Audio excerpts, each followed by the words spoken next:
As we gather today, we have an economic disaster on our hands. We have an economy in crisis, a failing nation, a nation in serious decline under the radical policies of my former opponent, Joe Biden, and my new opponent, Kamala Harris.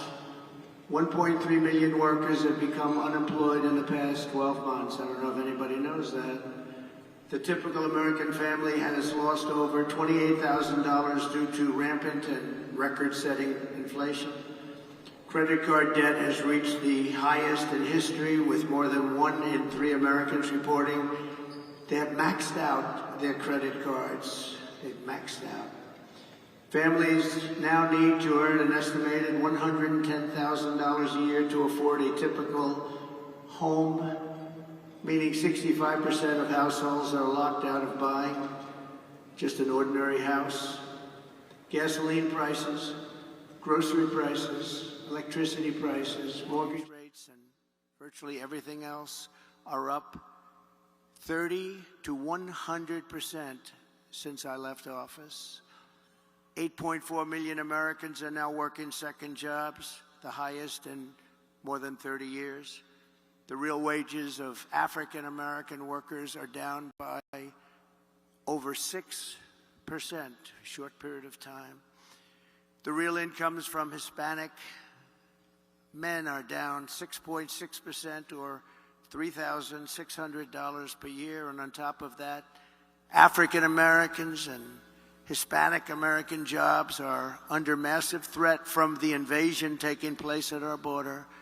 They're taking the jobs of Hispanic Americans, African Americans, and nobody talks about it, but I won't let it happen.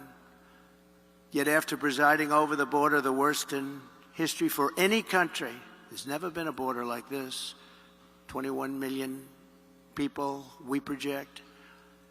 This total economic catastrophe, the border czar, Kamala Harris, has now been slotted in by the Democrats to be reelected. She wants 4 more years to enforce a radical left agenda that poses a fundamental threat to the prosperity of every American family and America itself. And we're talking about America itself. She wants to defund the police, have totally open borders, ban fracking in Pennsylvania and everywhere else, take away your private health insurance, and perhaps most pertinent to the very brilliant people in this room, raise your business and corporate taxes, and unbelievably, she will seek a tax on unrealized capital gains. Most people don't even know what that means. What does it mean? She has been after all of this for years, and as everyone knows, she is a Marxist who destroyed almost single-handedly San Francisco, and when she was the AG, California itself, not the same place. People are leaving. They're fleeing like they are in New York. She'll seek out and she will try and get those things if she's elected, and she may very well succeed in getting them. She recently said her values have not changed, and these have really been her values for her entire career. Her values haven't changed. That's what she wants. So she told the truth. We're not going to let this happen. Communism is the past, freedom is the future, and it is time to send Comrade Kamala Harris back home to California, where crime is rampant and fleeing is the #1 occupation. I'm here today to lay out my plan to rescue our country from this nightmare and to bring back to its citizens the American dream, bigger, better, and stronger than ever before.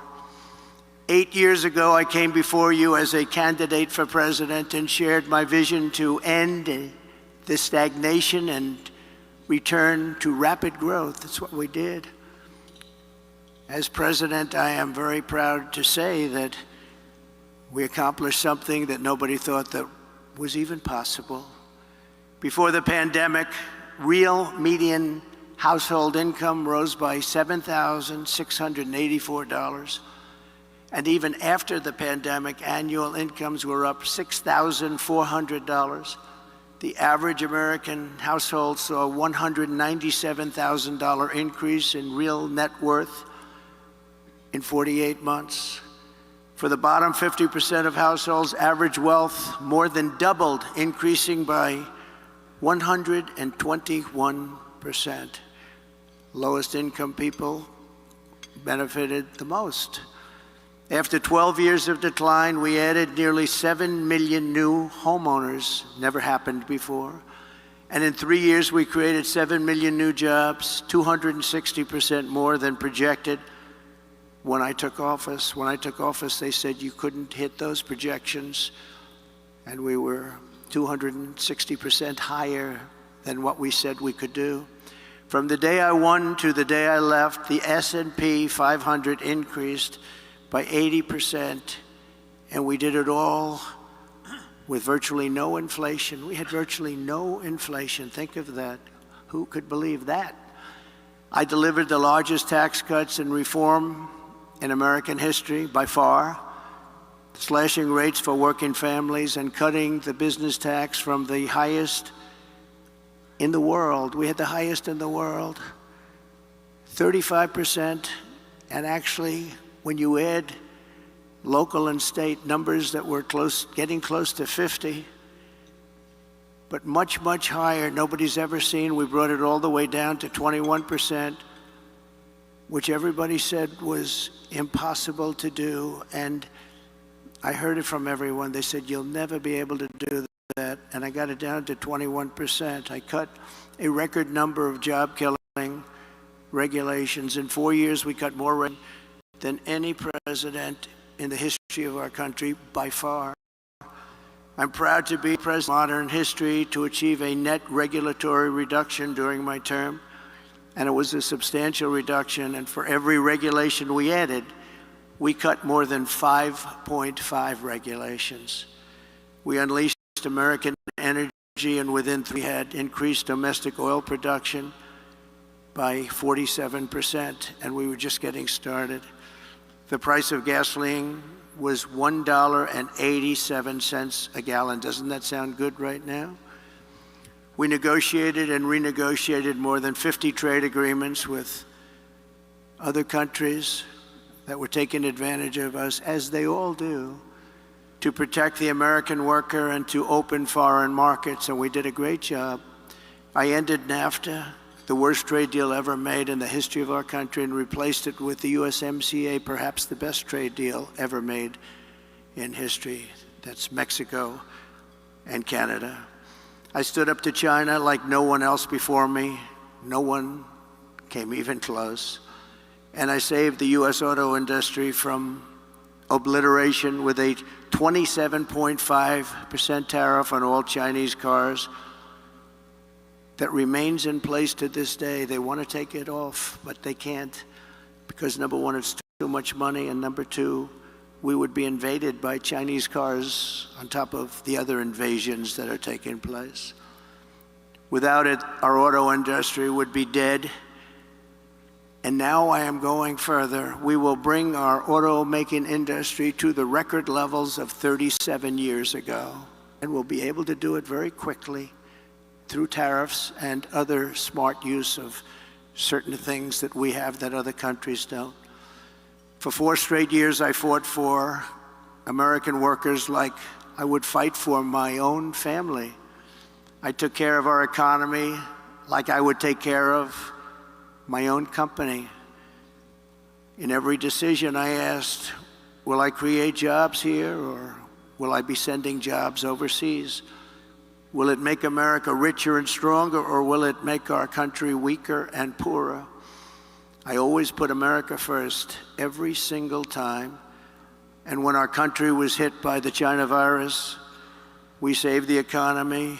We rescued tens of millions of jobs. And after COVID, I handed Kamala and Joe the fastest and strongest recovery ever recorded, nothing even close.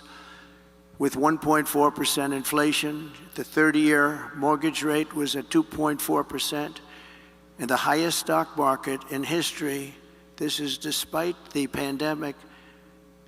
To date, I handed them back the highest stock market to date after having just suffered with the rest of the world a pandemic, the likes of which nobody had ever seen before. We did an incredible job, and remember, far more people died of COVID under Biden-Harris than under President Trump. Many, many more people. We delivered an economic miracle, which Kamala and Joe turned into an economic disaster, just like they turned the border and indeed the whole world into a catastrophic surrender. Starting on day one, Kamala launched a war on American energy and orchestrated a nation-wrecking border invasion with illegal aliens pouring in from countries all over the world. They came in from countries that nobody ever heard the name of that country. Those countries, from their prisons and jails, there is a difference, from mental institutions and insane asylums, as well as record numbers of terrorists, human traffickers, and sex traffickers. Numbers that we've never seen before taking place over the last 3.5 years. Then Kamala cast the deciding votes on trillions of dollars in wasteful spending, which together with their terrible energy policies gave us the worst inflation perhaps in the history of our country. Nearly 2/3 of the jobs created under the Harris-Biden administration were bounce-back jobs. Bounce back. They were bounce-back jobs that I handed them from before the pandemic. This happens with pandemics. You have bounce-back jobs. The pandemic comes and it goes, and those people go back to their jobs. And just last week, Joe Biden admitted that on social media. I don't know if he knew what he admitted, but that's what it said. I wonder who drew it. Perhaps that person is no longer employed by the Democrats. But right now, it's even worse than that. Under Kamala Harris's policies, 3 million workers are now missing from the job force compared to 2020. 3 million workers, that's a lot. Over 500,000 fewer people have full-time jobs today than just 1 year ago, and 100% of the net job creation in the past year has gone to illegal migrants. Think of that. 100% of the jobs created under this administration has gone to illegal migrants that came into our country. Joe Biden and Kamala Harris formed the worst presidency and vice presidency by far in the history of our country. This election will decide whether we reward Kamala Harris with re-election and 4 more years of crime, economic calamity, and international humiliation, or whether we change that direction and once again build the greatest economy in the history of the world, which we had during the Trump administration. Kamala Harris is the first major party nominee in American history who fundamentally rejects freedom and embraces Marxism, communism, and fascism. You're learning about this. You'll find out nobody knew who she was. Just a few months ago, they didn't know who she was.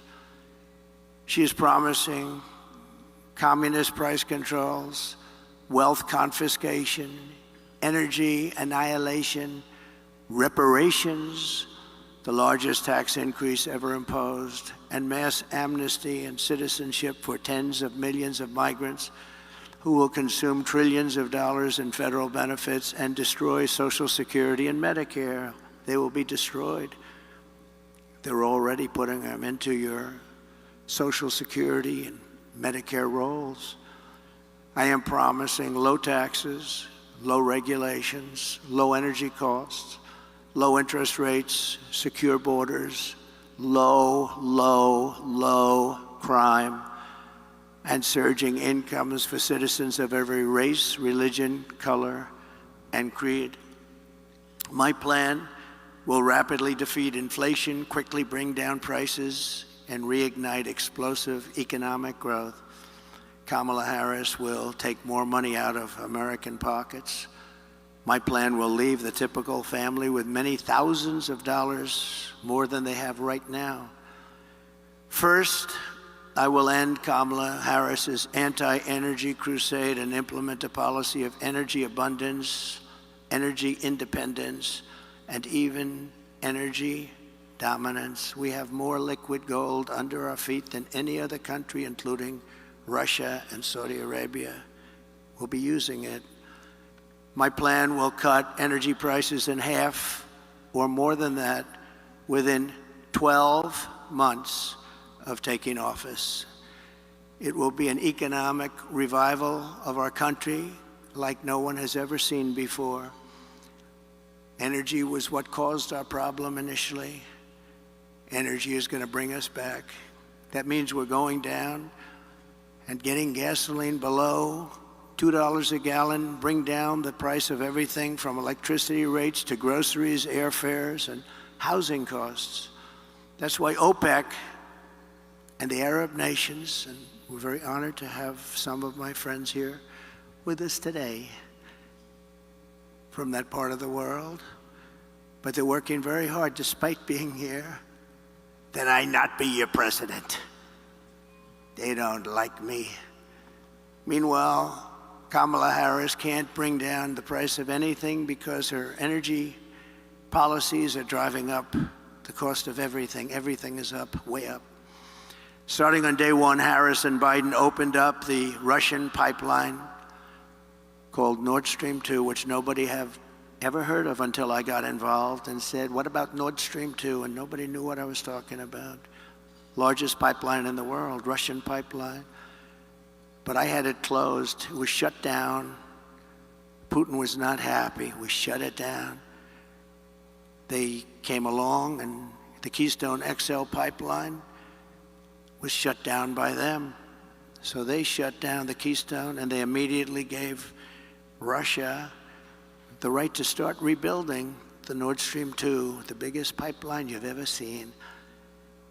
We re-entered the horribly unfair to the United States through them when they came back.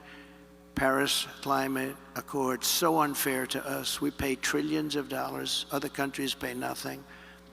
As soon as he came back, he went back into it. I got us out of it and reduced the area of the federal lands available for drilling by 80%. I did that. If I was president, oil production today would be 4 times higher than it is right now. Would have been 4 times higher. Right now, we'd be doing 4 times as much. And remember, we had ANWR, perhaps the largest drilling site in the world in Alaska, which everybody wanted to get approved, but they weren't able to do it. Ronald Reagan fought so hard to get ANWR. He couldn't do it. And it was easier in those days than it is today with all of the environmental concerns. But they came in their first few days in office, they terminated ANWR, amazingly. Biggest drilling site, we think, in the world, bigger than Saudi Arabia, bigger than Texas. We got it, and they terminated it. Under the EPA's so-called power plant rule, more than 50 power plants have been shut down since she took office, and virtually all coal-fired power plants will be shuttered in the next couple of years, setting the stage for a catastrophic energy shortfall, which we already have, that will make inflation far worse than it has ever been.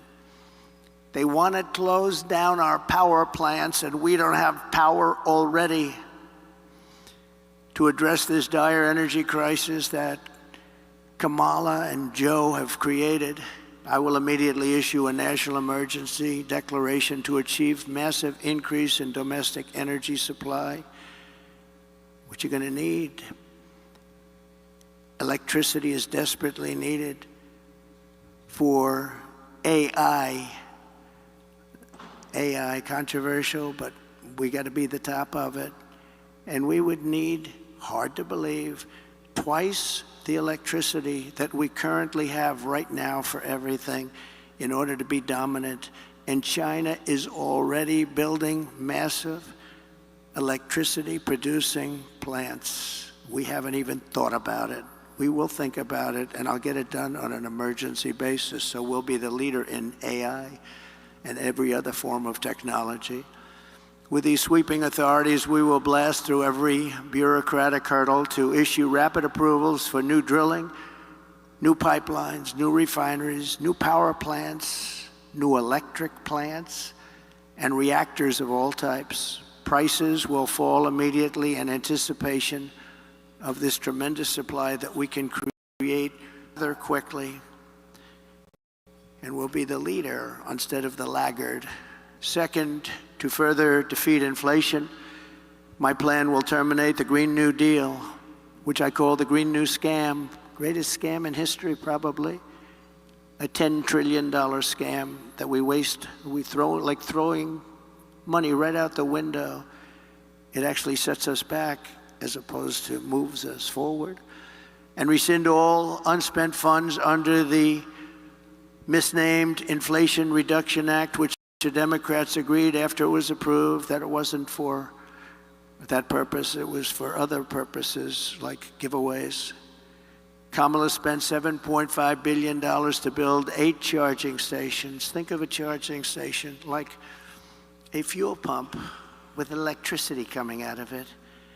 8 charging stations in the Midwest for electric vehicles cost billions and billions of dollars. 7.5 billion, they think, but the costs are still going, and 3 of them don't work and never will, probably. Other than that, it's worked out quite well. I will end the electric vehicle mandate, stop the appalling waste, and save taxpayers an estimated $1 trillion. Third, I will launch a historic campaign to liberate our economy from crippling regulation. My first term, I pledged to cut 2 old regulations for every 1 new regulation, and we did much better than that, as I've said. Yet over the past 4 years, Kamala has added $6,300 a year in regulatory costs onto the backs of the typical American family. Think of that. To stop this onslaught and lower prices, I'm pledging today that in my second term, we will eliminate a minimum of 10 old regulations for every 1 new regulation. We'll be able to do that quite easily, actually.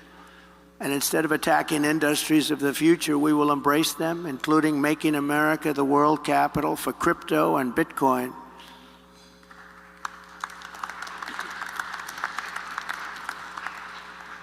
Fourth, at the suggestion of Elon Musk, who has given me his complete and total endorsement. That's nice, 'cause he's a smart guy. He knows what he's doing. He knows what he's doing. It's very, very much appreciated. I will create a government efficiency commission tasked with conducting a complete financial and performance audit of the entire federal government and making recommendations for drastic reforms. We need to do it. Can't go on the way we are now.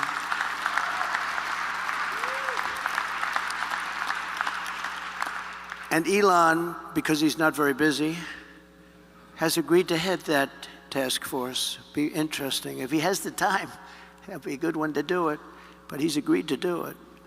In 2022, fraud and improper payments alone cost taxpayers an estimated hundreds of billions of dollars. As the first order of business, this commission will develop an action plan to totally eliminate fraud and improper payments within 6 months. This will save trillions of dollars, trillions. It's massive. For the same service that you have right now, trillions of dollars is wasted and gone, and nobody knows where it went. Further taming inflation and bringing prices way down. The fifth pillar of my plan is to make the Trump tax cuts permanent. They are massive tax cuts, biggest ever, permanent. And to cut taxes even more, and we will have no tax on tips, something which they copied 4 weeks after I said it. She got up and said, no tax on tips. I said, I just said that. She is actually copying a lot of my plan. In fact, we're going to send her a MAGA cap sometime in the next week. We're having a special one made. But we also know she doesn't mean it. She's going to stick with what her whole life has been about. And also, no tax on Social Security benefits. People on Social Security have been wiped out by inflation, and now on top of it, we tax their benefits. We're not going to tax their benefits. We have so many different ways of making so much money. This country, the potential is so incredible. We don't have to take it away from people on Social Security. We're not going to do that. We're going to save Social Security. She's going to destroy Social Security. Under the Trump administration, we proved that targeted tax cuts do not increase the deficit. They reduce the deficit by growing the economy and raising revenue. After we gave the massive tax cuts, we took in the following year with a much lower rate, billions and billions of dollars more than we did the previous year with a high rate. Think of that. So with a much lower rate, we took in more money because people were incentivized. Corporate tax revenues are 31% higher today than before my tax law was signed. With all of those cuts, 31% higher. To further support the revival of American manufacturing, my plan calls for expanded R&D tax credits, 100% bonus depreciation, expensing for new manufacturing investments, and a reduction in the corporate tax rate from 21% to 15% solely for companies that make their product in America.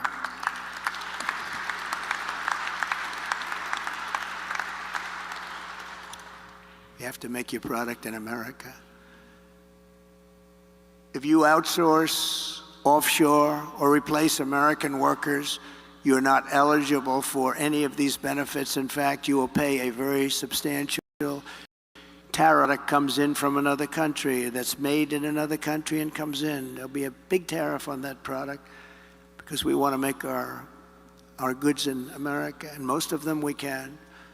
My message is simple. Make your product here in America, and only in America. We are not going to be taken advantage of anymore, just as we made great inroads and progress 4 years ago. We made tremendous inroads on this subject. We're not going to watch our wealth and jobs get ripped away from us and sent to foreign countries, which is what's been happening for many, many decades with us. China was built on doing exactly what we're going to be doing and what I started doing 4 years ago. What we're putting forward is the most pro-American manufacturing and jobs policy in modern history for any country. This plan will bring jobs and growth into our country at levels never seen before. Every business on earth will flock to America from Europe, Asia, the Middle East, and all over the world. By contrast, Comrade Kamala Harris wants to sacrifice our wealth, kill the economy, and drive jobs overseas to punish businesses more. Businesses will leave. They'll leave America. They're international companies. They report to their shareholders, and they will leave America if her plan, even in a small form, comes to the fore. Her tax plan, which includes the promise to end the Trump tax cuts, which again, by itself, would be a massive tax increase, would increase taxes by over $5 trillion, a record many times over. It would result in the largest small business tax hike in history, massively raising taxes on 25 million small business people and raising small business tax rates to 43% and higher. In other words, 20% higher than communist China. Kamala is also vowing to raise the corporate tax rate from 21% to 28%. We're bringing it down to 15%. But she really is looking to raise it to 40, 45, or even 50%. You know that. All you have to do is follow her past path. Radically raise the capital gains tax rate, which she wants to do, and they don't even want to give a number. And for the first time ever, impose a 25% tax on unrealized capital gains. So if you happen to have a lot of wealth but no cash, you're in a lot of trouble. This will lead America into a 1929 depression, and it will be a depression and a territory that we have not seen for a long time. There's a gentleman that happens to believe that, Scott. These policies, especially the tax on unrealized capital gains, would decimate the U.S. economy. Companies and innovation would flee from America to other countries. Venture capital markets would disappear, the stock market would be annihilated, and investors assess the tax liabilities of large shareholders. The seniors and senior pensions would totally go up in smoke. They'd be worthless. These are not the policies designed to create a prosperous America. These are policies to turn the United States into Venezuela on steroids. Even if for this reason alone, Kamala Harris must be defeated decisively this November. Has to be defeated. Cannot have her be the President of the United States. Under Kamala, the United States is becoming a third world banana republic. She and her party are censoring speech, weaponizing the justice system, and trying to throw their political opponents, me, in jail. This hasn't happened. I didn't do that to Crooked Hillary. I said, that would be a terrible thing, wouldn't it? Putting the wife of the President of the United States in jail. But they view it differently, I guess, nowadays, but that's okay. And they always have to remember that two can play the game. Nobody ever thought this was possible. This is how you create massive capital flight and turn once prosperous nations into absolute ruins. I will have no higher priority as president than to restore the fair, equal, and impartial rule of law in America. We have lost the rule of law. Who would have thought?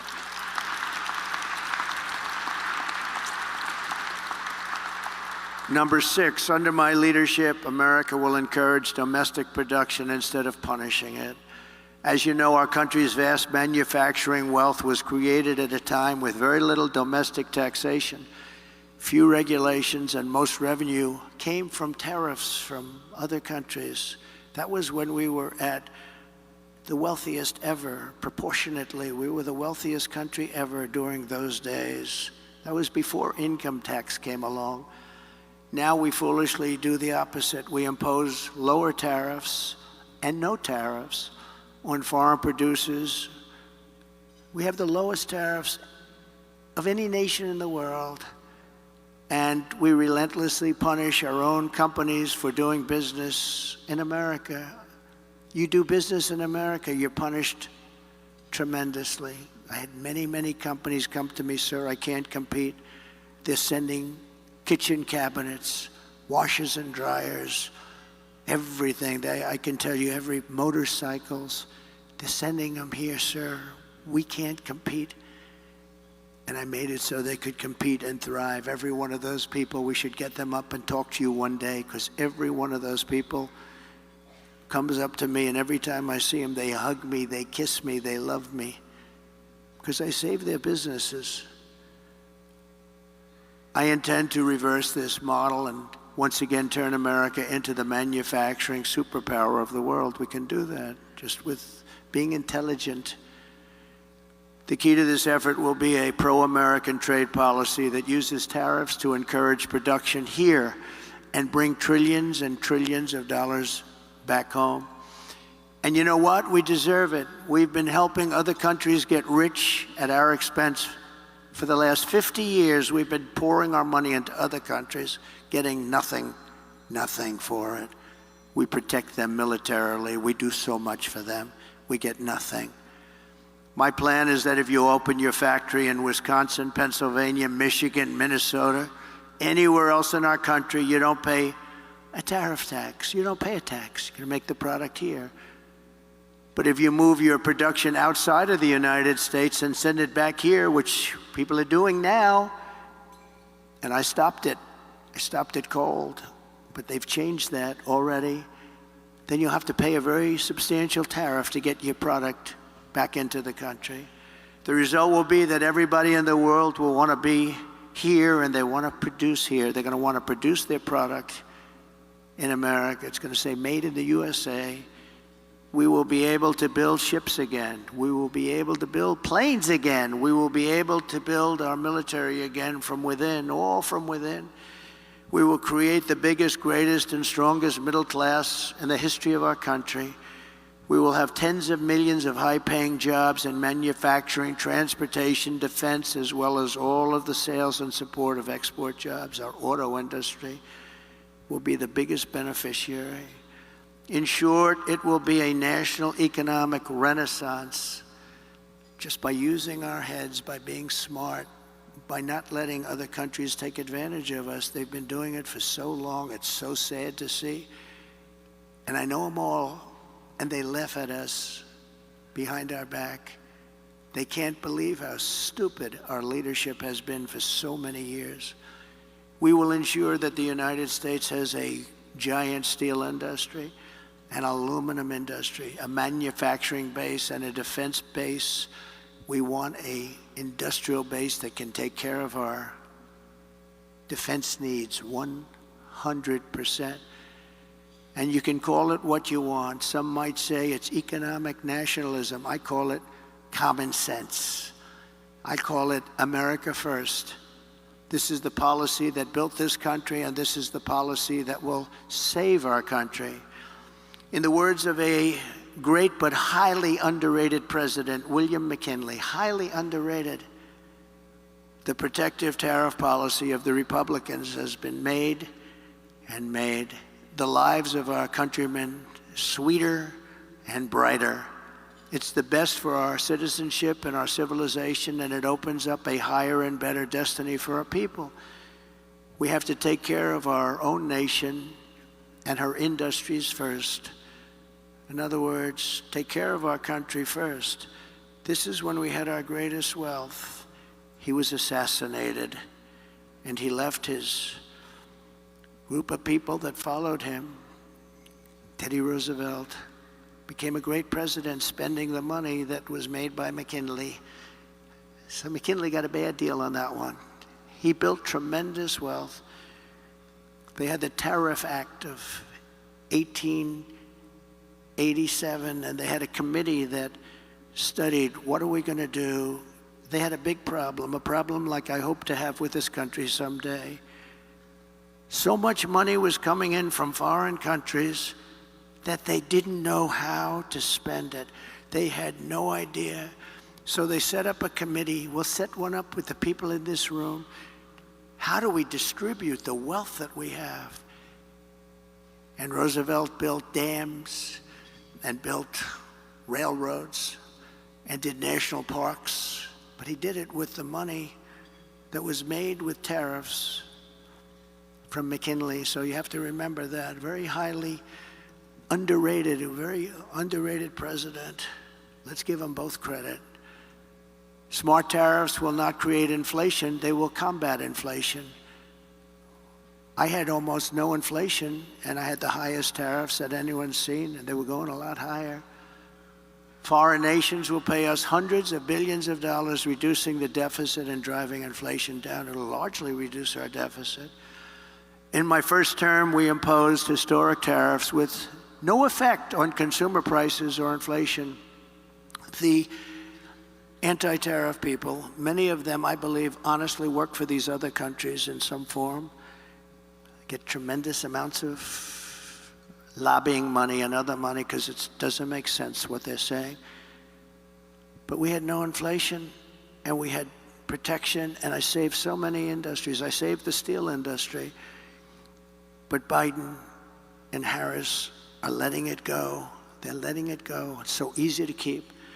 A combination of fair trade, tax cuts, regulatory cuts, and energy abundance will allow us to produce more goods better and cheaper right here in the USA than we've ever done before.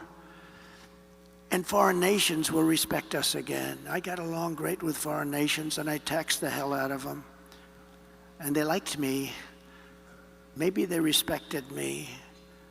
And Viktor Orban, a very strong man, he's the Prime Minister of Hungary.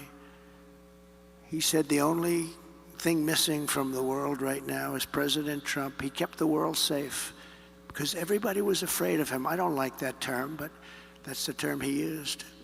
I would like to say respected him and respected our country, but he didn't say that. He said everybody was afraid of him. He said China was afraid, Russia was afraid, they were all afraid. Kim Jong-un, I got along great with him. And I try to explain to the fake news media that getting along with people, foreign countries, is a good thing, not a bad thing. It's a very good thing. It's a smart thing. We will require all essential materials for our national security to be produced here in the United States, creating millions and millions of new manufacturing jobs. You know, when we built the F-35, we have the wings built in one country. We have the tail, rudders, built in another country. We have the seats built in another country. We have the electronics built in 7 different countries. What the hell would we do if there's a war? And we'll end up fighting half of those countries, and we don't want to have a war, because right now we're closer to World War III than we've ever been in our lives. With Russia, Ukraine, which would have never happened if I was president. With October 7th in Israel, the whole Middle East is blowing up. Would have never happened. They would have never happened. Respectfully, Iran was broke. They had no money for Hamas. They had no money for Hezbollah. It wouldn't have happened. There would be peace in the Middle East, and Iran would be a big beneficiary of that peace. It'd be good. But all of these things that happened, and inflation would have never happened, and Afghanistan would have never happened. The worst withdrawal in history.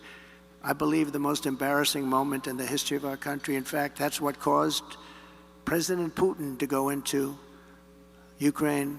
When he looked at how incompetently that was handled, he looked at it and he said, man, they're incompetent. That was the most embarrassing day in the history of the United States of America. Airplanes taking off with many people sitting on the wings of the plane and the side of the plane and the wing, and you see them dropping off the planes at 3,000 feet. They thought it was their trip to freedom. There's never been anything like that, and I think there's no greater embarrassment. By the way, we lost 13 incredible soldiers. I got to know the families very well. Spent a lot of time with them 4 days ago in Arlington Cemetery. 3 years ago, they were celebrating 3 years, honoring their children. And yeah, that's right, they call them their children. They still call them, they always will call them their children. They're gone. And many of those people there should have never left from there. They should have left from Bagram, the big air base. But many of those people that were so badly hurt, they don't talk about them. No legs, no arms, obliteration of their face, their entire body, and nobody mentions that. We left Americans behind, large numbers. We left $85 billion worth of equipment behind because we took our military out first. A child would know you don't. You take your military out last. And just remember one final point on that, because it's a little bit different from our subject, but not really, because it's all about our country and common sense. But for 18 months, I spoke to the leader of the Taliban. The press was very upset that I spoke to him. His name is Abdul. I said, Abdul, don't do this, Abdul. Don't do this. But why, he said, do you send me a picture of my home? I said, Abdul, you're going to have to figure that one out for yourself. But don't do this, Abdul, because it's going to end badly for you. And for 18 months, we didn't have one soldier shot at or killed in Afghanistan. And then we took our soldiers out. We had a very, very disgraceful election. And this group came in, and they didn't know what the hell they were doing, and they still don't. They've gotten worse.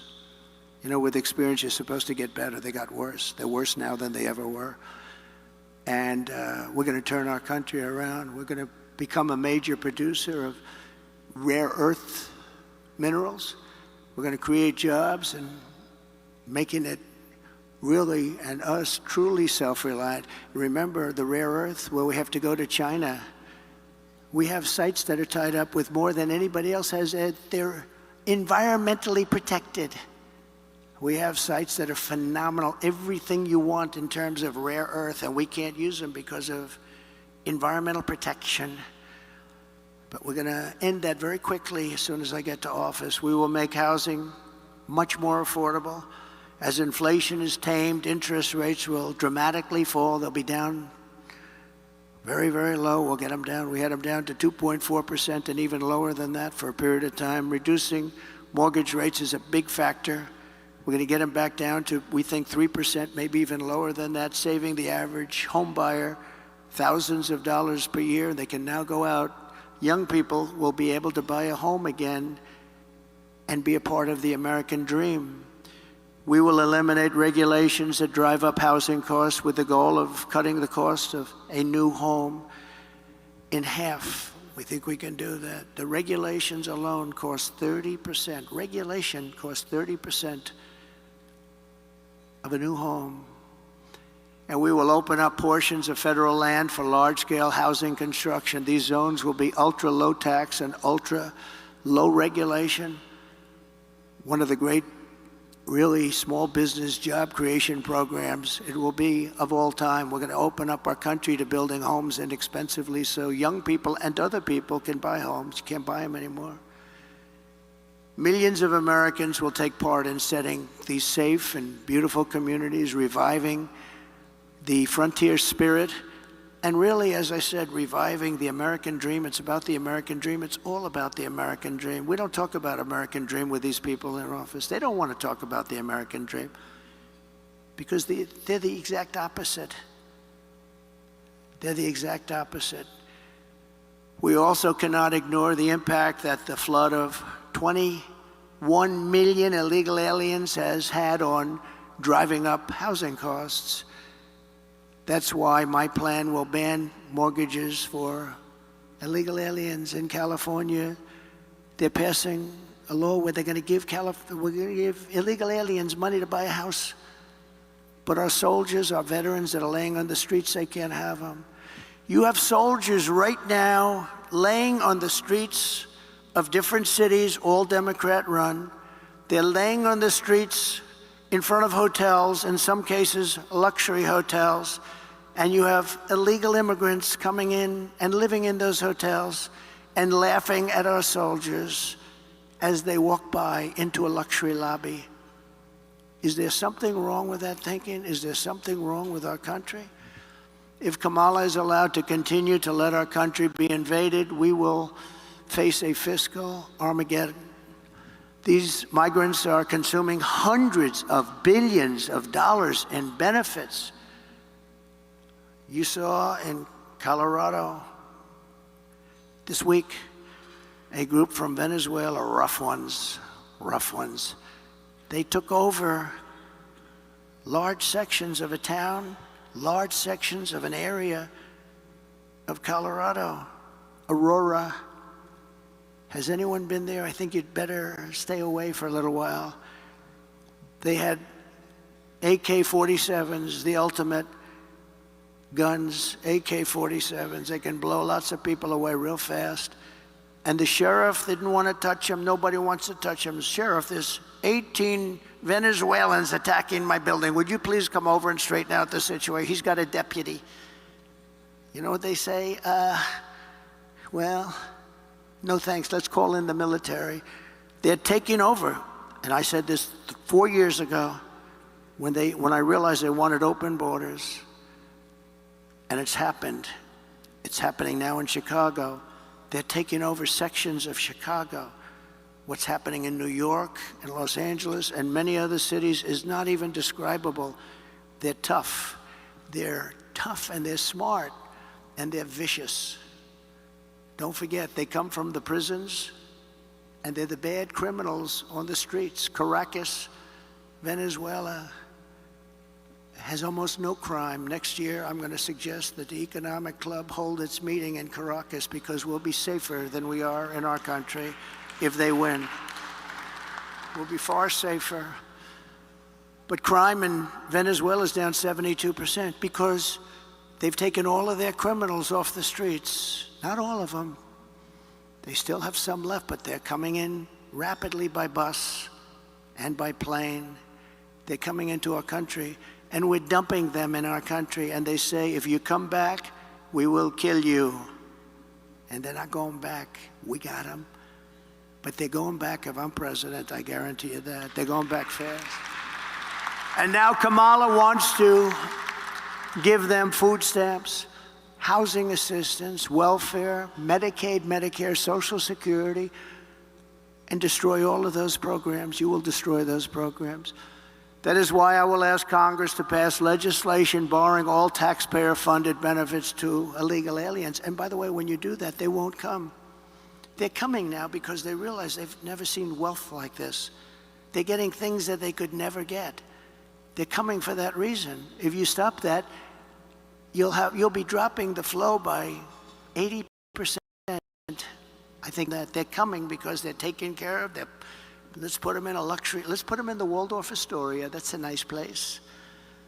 I will stop the invasion and send criminal illegal aliens back home. And when we do all of this, we will be so successful. We'll create America's own sovereign wealth fund to invest in great national endeavors for the benefit of all of the American people. Why don't we have a wealth fund? Other countries have wealth funds. We have nothing. We have nothing. We're going to have a sovereign wealth fund, or we can name it something different. I'll talk about it with Mr. Paulson, who's in the audience, and a lot of other friends of mine. And we'll name it something that's appropriate. Perhaps sovereign wealth fund wouldn't be appropriate, but it's going to be the same thing. We'll put tremendous amounts of money through all this money that will be taken in through tariffs and other intelligent things, and we'll have the greatest sovereign wealth fund of them all, and we should have, and that will be used to do things that will be great for our country, including to invest and wisely invest and build it up bigger and stronger and better than any place on earth. We will build extraordinary national development projects, and everything from highways to airports and to transportation, infrastructure, all of the future. We'll be able to invest in state-of-the-art manufacturing hubs, advanced defense capabilities, cutting-edge medical research, and help save billions of dollars in preventing disease in the first place. And I'm very honored to have been endorsed last week by Robert F. Kennedy Jr. That was a great endorsement, and he's very much into helping people. He's very much into helping people. I've known him a long time. That was a great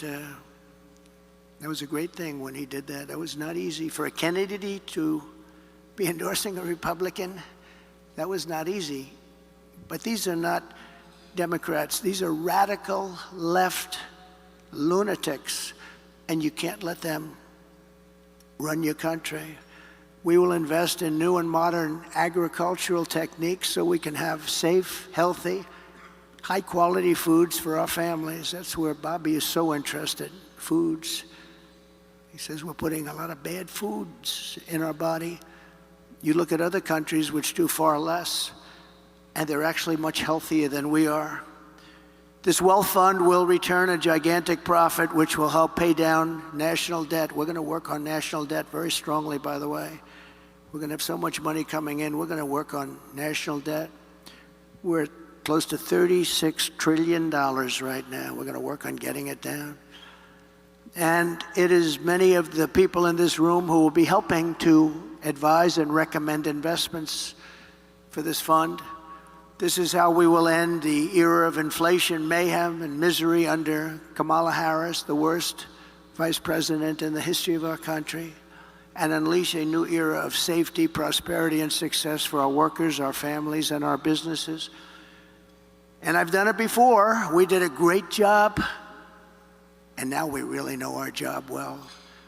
I know the smartest, the best people. We have the best people. We have people that many in this room, they know exactly what we want to do. You know, it's interesting having experience because I won an election. I went to Washington. I was only in Washington 17 times. I never stayed over. That's according to the fake news, but I think they're right. But I got to know Washington well. And I know the smart ones and the dumb ones. I know the ones that can help make us great and the ones that can only take us into bad territory. I got to know a lot of people, probably as many as anybody at that level. And we have incredible talent, and we're going to be using that talent. We had some incredible talent, much of it sitting up here and sitting down here. They did a great job on trade. Bob Lighthizer, so many of the people did such a great job. We rebuilt our military. We rebuilt our entire military, did a great job. We have great generals, not the television generals, not the generals that took us out of Afghanistan in 24 hours and left that horrible situation, but we have great generals. We defeated ISIS. It was supposed to take 5 years. It took me 4 weeks. 4 weeks. Our generals did a great job. We have great people in our military, and our military is not woke. Believe me, you couldn't get these guys to be woke. Some of the guys on top are woke, but those aren't the ones that are great. So we're going to do things that we didn't do even the first time. We had a great presidency. There was an article written the other day that the Trump presidency was a great presidency. With victory on November 5th, which will go down as the most important day in the history of our country, inflation will be gone, our energy will be unleashed, our economy will be set free, our sovereignty will be restored, our citizens will thrive, growth will come roaring back, and America's future will be brighter than ever before. So I want to thank you all. This has been a lovely experience. It was years ago that I was here. We talked about what we were going to do, and we did just about everything we said. And if you'd like, we'll take a few questions, Bob. Great. Thank you very much, Mr. Trump. Thank you.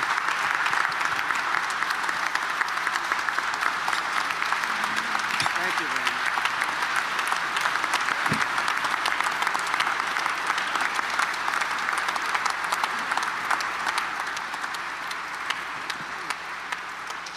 Thank you very much. And we're now moving, as promised, to the question and answer portion of the program. Our four very able questioners today are H. Rajan Cohen, the Senior Chair of Sullivan & Cromwell, Sandra Gerber, Founding and Managing Partner, CEO and CIO of Hudson Bay Capital, Mr. John Paulson, founder of Paulson & Company, and Rashma Sanjani, founder and CEO of Girls Who Code and Moms First. We're going to go in alphabetical order, and therefore, Raj, you have the first question. Thank you, Bob, and thank you, Mr. President. Thank you. I would like to ask about the United States economic sanctions programs. These programs have been used, as you well know, to advance our national security interests, our foreign policy objectives, but they also have economic implications. And the most recent was the program against Russia in response to their invasion of Ukraine, where for once we got the support of all our allies. So my specific question is, would you strengthen or modify any of these economic sanctions programs, particularly Russia, including the pipeline you mentioned? Well, it's a great question. The problem with what we have with sanctions, and I was a user of sanctions, but I'd put them on and take them off as quickly as possible, because ultimately it kills your dollar and it kills everything the dollar represents, and we have to continue to have that be the world currency. I think it's important. I think it would be losing a war. If we lost the dollar as the world currency, I think that would be the equivalent of losing a war. That would make us a third world country, and we can't let it happen. So I use sanctions very powerfully against countries that deserve it, and then I take them off. Because look, you're losing Iran, you're losing Russia. China is out there trying to get their currency to be the dominant currency, as you know better than anybody. All of these things are happening. You're losing so many countries because there's so much conflict with all of these countries that you're going to lose that, and we can't lose that. So I want to use sanctions as little as possible. One of the things that we have with tariffs is that I'll say to them, you don't honor the dollar as your world currency. Is that right? You're not going to do it? No, we're not. I said, that's okay. I'm going to put tariffs all over your product. And they're going to say, sir, we'd love to honor the dollar as the world currency. You know, tariffs, in addition to monetary and the money that we'll take in, which will be bigger than you've ever seen in this country before, gives you tremendous political power for something like that, as an example. I stopped wars with the threat of tariffs. I stopped wars with two countries that mattered a lot. A lot of people would have been killed. And I threatened tariffs coming into the United States if they don't make peace. And we made a lot of, we didn't have conflicts like you have right now. We had very intelligent people. But the biggest threat you have is you lose that currency, and we have lost something that you'll never get back. And we can keep it if we're smart, but they use it too much, and then they just forget about it. And these countries like Russia, it's going out now and doing its own thing, and you know, they're going out bragging about how they don't need us anymore, et cetera, et cetera. The sad part about Russia is that Ukraine would have never happened if I was president, so we wouldn't really have to be talking about sanctions. But it did happen. And one of the things I'm going to do, a little bit relevant to your question, is if we win, I believe I can settle that war while I'm president-elect. Before I ever get into office, I can get that war settled and get that war stopped, because it's a horrible, horrible war. And far more people are killed in Ukraine, far more people than you're realizing. They'll knock down this massive building, amazing, the size of these buildings, they'll knock it down, they'll say nobody was injured. No, a lot of people were killed. The real numbers are far greater than what people are looking at. So I think it's a very important thing. Sanctions have to be used very judiciously, and you can win. We have things much more powerful, actually, than sanctions. We have trade, but we cannot lose our dollar standard. Very important. Thank you very much. Great. Sander? Thank you, Mr. President, for all the details on your economic policy. As you alluded to, tariffs are the other side of sanctions. And given that China is our major trading partner with our largest imbalance and possibly our chief national security threat to the United States, how can we better institutionalize trade policy and national security policy to be coordinated? So I had a great relationship with President Xi of China, really very close relationship. Now look, he likes China, I like us, so. But I don't want to sound foolish. He was my dear, dear friend. He's a tough guy. He's a fierce person. I say very smart. You know, when you say he's smart, the fake news goes crazy. He said President Xi is smart. And I say, yeah, well, he controls 1.4 billion people with an iron fist. He's smart. But we had a very good relationship with China until COVID. And when that came in, it was a whole different ballgame as far as I was concerned. You know, we made a great China trade deal, maybe better than the USMCA, and I'd never talk about it because what happened with COVID for the whole world, $60 trillion and, you know, deaths, 70 million, 60, nobody even knows how many deaths. And it all came out of Wuhan, so it changed my relationship. But I think I'll have a great relationship with China. I had one before. And they respected us, but they respected us because they no longer thought we were fools. They used to think we were fools because we built China. They would take over $500 billion a year and use it for their military and other things. And we got nothing out of that. We got some cheap product. You can buy 19 pencils instead of 2. Who the hell cares? You can buy 16 dolls for your daughter instead of 2 nice dolls. And we got very little out of that relationship. They got a tremendous military power, and they still have it today. So, but I believe we will have a very good relationship with China and with a lot of other countries that we're not getting along with too well today. And things are going to straighten out. We're going to get them straightened out very quickly. Very important that we get along with the rest of the world. You know, we have things today called nuclear weapons. I rebuilt our whole military, including our nuclear capability. And so I got very familiar with it. And, you know, I say this often because I had an uncle who was the longest serving, I believe the longest serving, I was told that by MIT, but he was there 39, I guess, or 41 years, longest serving professor in the history of MIT, and nuclear was something he knew a lot about. And we used to talk about it. I'd say, Uncle John, there's no way. He was telling me about this incredible power that was being unleashed potentially. And I say, Uncle John, you could never. And you know what? He was very modest, because I've seen the destructive capability. And this world is going to have to get along, because if that's ever unleashed, we already have too many countries that have at least remnants of it, some of it. But probably 5 countries, if you think. And Kim Jong-un, when I went to the White House after winning in 2016, I sat with President Obama, which is a ritual. And you sit and you talk. And I said, what's the biggest problem? He said, North Korea is the biggest problem. I don't think it's solvable. I said, have you tried calling him or talking to him? And actually, the answer was yes, and he wasn't responded to. But I did, and we were very safe. It started off a little rocky, if you remember. Little Rocket Man, I called him, and he called me things too. He's got a red button on his desk. I said, I have a bigger red button, and my red button works.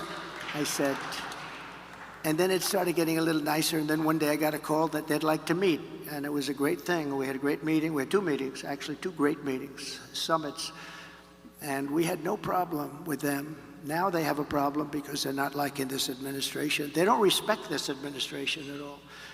So we have to get along. We have to get along. We can't have World War III. You're going to end up in World War III. Just like you should have never had Russia go in. It would have never happened if a competent person led us.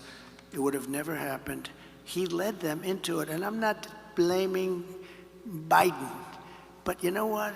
What he was saying was exactly the wrong thing. I said, we're going to have an invasion because of a lot of the rhetoric. It was stupid rhetoric. But it would have never happened, not only for that reason. Oil was down low. You know, oil was almost at $100 a barrel. So Putin is one of the only people. I mean, nothing's easy in life. But Putin at $100 a barrel, war works. At $40 a barrel, it didn't work at all. So we're going to get back to a intelligently run place, a place where other countries aren't using the word nuclear. That word was never talked about because I knew the power of it. And I talked to Putin about it. I talked to President Xi about it. I think we were going to do, you remember the talk where we were going to reduce nuclear capability substantially. All 3 of us, we're going to start it, we're going to reduce very substantially. And then we had the election, and after the election, they didn't talk about that or anything else, frankly. But we have to be very, very careful, because the destructive capability of nuclear, when people talk about global warming, I say the ocean is going to go down 1/100th of an inch within the next 400 years. That's not our problem. Our problem is nuclear warming, and we better be smart, and we better have smart people at the top that know how to deal, because these people don't know how to deal. Putin came out today, he endorsed Kamala, and I didn't know, was I supposed to call him up and say, thank you very much, I appreciate it. But he endorsed Kamala. I have a feeling, I don't know. I don't know exactly what to say about that. I don't know if I'm insulted or he did me a favor. But we have to get along with the world. We can't have war, because the destructive capability, you can be the head of the biggest bank wherever the hell Jamie is sitting.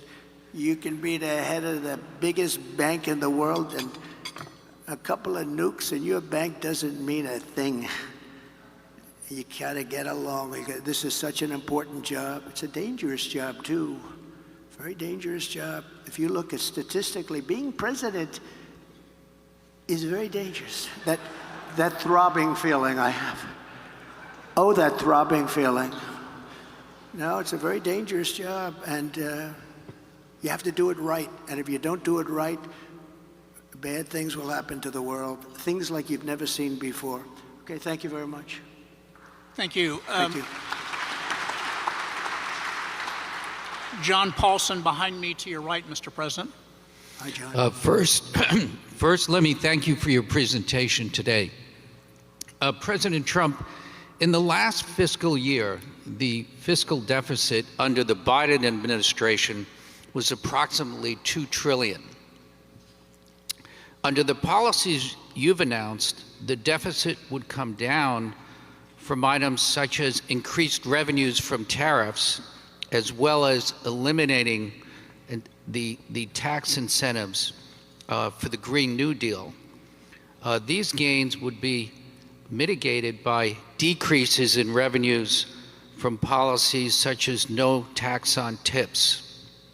Overall, what do you estimate will be the impact of the fiscal deficit from your policies? Well, we just hit record highs at numbers that nobody ever thought possible. You're right, it's over $2 trillion.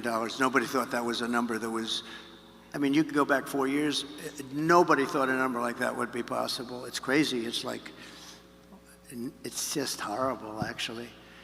But yeah, we're $2 trillion, and I view it as profit and loss to a certain extent. A lot of people say, oh, it's trade. You know, you have many people say trade deficits don't matter.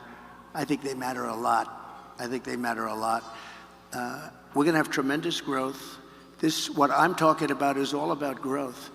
The tax is relatively minor compared to the growth. We're going to make our money back on growth. We're going to also, I mean, we're going to grow like nobody's ever grown before. I think if this all works out, you're going to have the auto industry come back to America. Right now, China is building 2 auto factories in Mexico, massive auto factories, and they think they're going to make their cars in Mexico and send them back into the United States with no tax. It's not going to happen.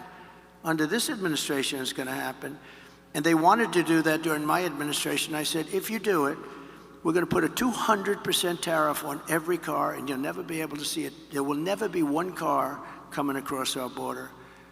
And if I would have let them do it, we would have had these 2 factories. Well, now they're building massive factories, more than 2, and they're going to kill Detroit. And the head of the union, the United Auto Workers in Detroit, has done a terrible, terrible job, just a terrible job.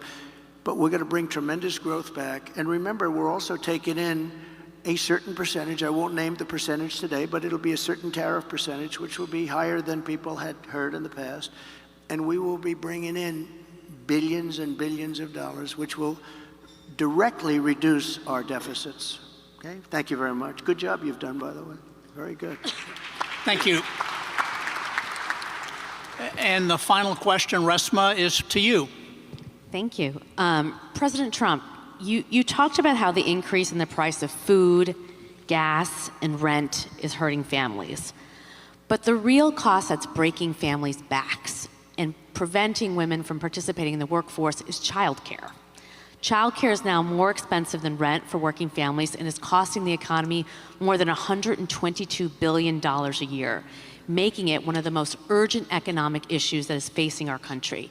In fact, the cost of childcare is outpacing the cost of inflation, with the majority of American families of young children spending more than 20% of their income on childcare. One thing that Democrats and Republicans have in common is that both parties talk a lot about what they're going to do to address the childcare crisis, but neither party has delivered meaningful change. If you win in November, can you commit to prioritizing legislation to make childcare affordable? And if what specific piece of legislation will you advance? Well, I would do that, and we're sitting down. You know, I was somebody, we had Senator Marco Rubio, and my daughter Ivanka was so impactful on that issue. It's a very important issue. But I think when you talk about the kind of numbers that I'm talking about, that, because look, childcare is childcare. There's something, you have to have it. In this country, you have to have it. But when you talk about those numbers compared to the kind of numbers that I'm talking about by taxing foreign nations at levels that they're not used to, but they'll get used to it very quickly. And it's not going to stop them from doing business with us, but they'll have a very substantial tax when they send product into our country.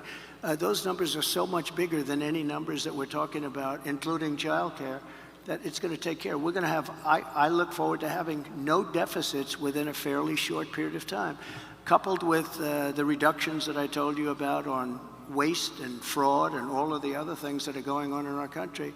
Because I have to stay with childcare. I want to stay with childcare, but those numbers are small relative to the kind of economic numbers that I'm talking about, including growth, but growth also headed up by what the plan is that I just told you about. We're going to be getting in trillions of dollars And as much as childcare is talked about as being expensive, it's relatively speaking not very expensive compared to the kind of numbers we'll be taking in. We're going to make this into an incredible country that can afford to take care of its people, and then we'll worry about the rest of the world. Let's help other people. But we're going to take care of our country first. This is about America first. It's about make America great again. We have to do it because right now we're a failing nation. So we'll take care of it. Thank you.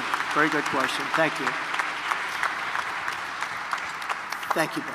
Thank you very much, Mr.